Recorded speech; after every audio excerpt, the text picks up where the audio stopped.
राधे राधे। तो हमारे राधा कीर्तन ग्रुप में कई सारे लोग जुड़े हैं।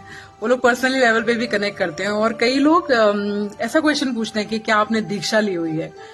तो दीक्षा लेने की जो बात है, मुझे लगता है कि भक्ति का मार्ग जो है वो बहुत ही सरल है, बहुत ही सीधा है।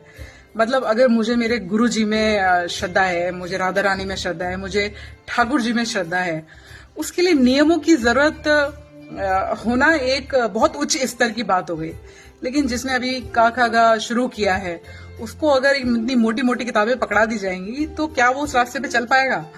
और इससे अलग, इससे अलग भी मेरी एक पर्टिकुलर रास्ते पर जो निष्ठा है, जो श्रद्धा है, जो मोहब्बत है, वो अगर साफ है, भाव से भरी हुई है, उसमें कहीं कुछ गंद नहीं है, पूरी तरह से प्योर है, तो अगर मैं 2-4 नियम नहीं भी मान रही या मैं जो भक्ति कर रही हूँ अगर उसमें दीक्षा नहीं भी है तो क्या ये क्वेश्चनेबल है।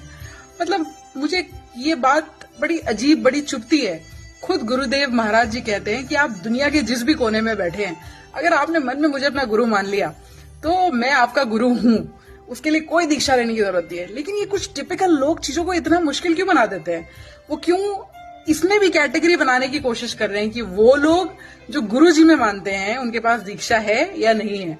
भाई, गुरु जी ईश्वर का स्वरूप है। किसी के लिए वो केवल एक व्यक्ति है, किसी के लिए वो भगवान है, किसी के लिए वो स्वयं ठाकुर जी है। और ये हर व्यक्ति का अपना एक व्यक्तिगत संबंध है उनसे। अब इसमें आपने दीक्षा लिया, आप प्याज लहसुन का खाना खाते हैं, नहीं खाते हैं, आप कितनी बार प्रसादी लगाते हैं, क्या आप फल चढ़ाते हैं, या आप ये सबका व्यक्तिगत है।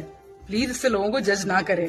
और अगर कोई किसी का भक्ति भाव सरल है, साफ है, भाव से परिपूर्ण है, उसमें कहीं कोई गंदे नहीं है, कहीं कोई गलत नहीं है, तो वो प्याज लहसुन खाता है या वो विदेश में रहता है या वो अलग उसने रूम नहीं बनाया हुआ है, तो इससे उसके भाव को ना तोला जाए।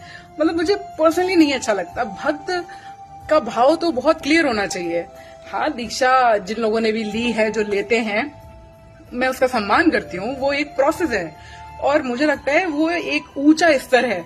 और कोई भी जब चलना सीखता है तो सीधे जाके उड़ना नहीं शुरू करता है। पहले वो क्रॉलिंग करता है, फिर डगमग डगमग पैरों से चलता है, फिर थोड़ा चलना शुरू करता है, फिर भागना शुरू करता है, फिर ऊपर जाता है। भैया, ये यात्रा है, शुरू हुई है, अभी खत्म तो ही ना हुई है। पेशेंस रखें। राधे राधे।